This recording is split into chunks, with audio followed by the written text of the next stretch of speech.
Hello everyone, it's good to be here. It's a beautiful day to be here celebrating Memorial Day and celebrating our fallen heroes, those who have made the ultimate sacrifice so that the rest of us can live free.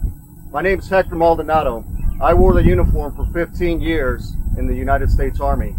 I was a commander of a guard unit and I responded to the terrorist attacks in New York City on 9/11. I'm a veteran of both Operation Iraqi Freedom and Operation Enduring Freedom. Most recently, I just came back from Afghanistan, and I wanted to read some statistics as to what Memorial Day means to me.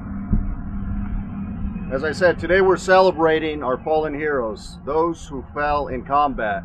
And just over the last 235 years, since 1976, we've had over 1,095,561 brave men and women who have made that ultimate sacrifice so that the rest of us can live free. The way I honor them is to enjoy every minute of the liberties and freedom that they ensured for me and my family. So Memorial Day, people go out, you go camping, you go grilling, you go shopping. Whatever it is that Americans do, we can only do it because the freedom that we enjoy was paid for and bought by blood of those over 1 million Americans that sacrificed their life for us all. It is the veteran that's giving them freedom of religion. It is the veteran that's giving us freedom of press. It's the veterans who have given us freedom of speech. It is the veterans who have given us the freedom to assemble as we are today. It is the veterans who gave us freedom for a free trial, or a right to a free trial. It is the veterans that gave us our fundamental law or right to bear arms. The American Revolution had 290,000 Americans. 4,000 of them gave their life in that conflict. In the War of 1812, 287,000 soldiers fought. Over 2,000 of them died. In the Indian Wars, approximately 106,000 Americans fought and over 1,000 gave their life during that conflict. And that was from 1817 to 1898. During the Mexican War, 79,000 Americans fought, over 13,000 gave their lives for this country. During the Civil War, on the Union side, 2,213,000 men fought.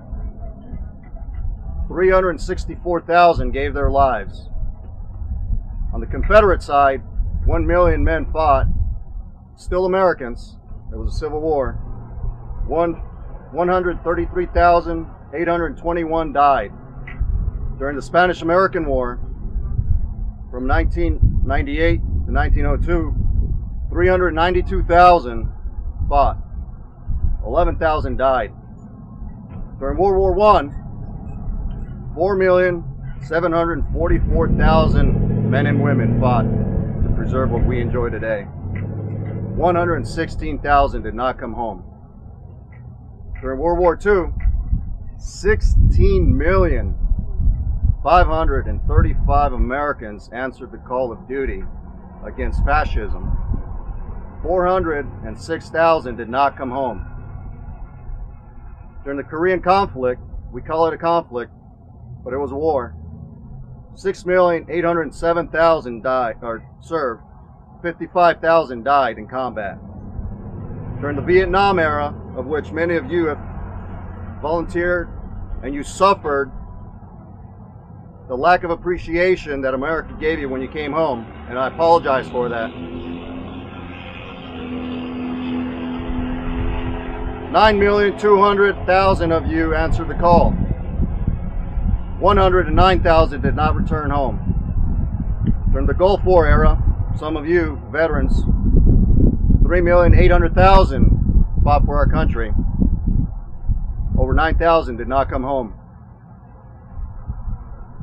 Total, not included Operation Iraqi Freedom and Operation Enduring Freedom, of which over 5,460 soldiers have died, and the number keeps on counting. We're still a nation at war. The total number, 1,095,661 soldiers sacrificed their life to ensure that the rest of us can live in freedom. We must honor them, and the best way by honoring them is to declare a second war of independence. And I'm not talking about violence, I'm talking about a war, and use the power of the ballot, what they sacrificed to preserve our Constitution and the American way of life. Please do not let their sacrifices be in vain. Get involved, vote, and bring back the principles of our founding, which were based on the law that God gave us and the country that He created. We must take back our country.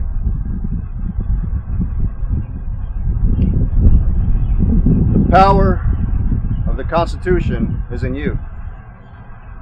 It's in the people. General George Washington told us that. Let's honor our men and women today on this beautiful day.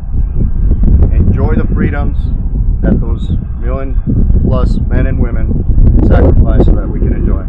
Thank you very much.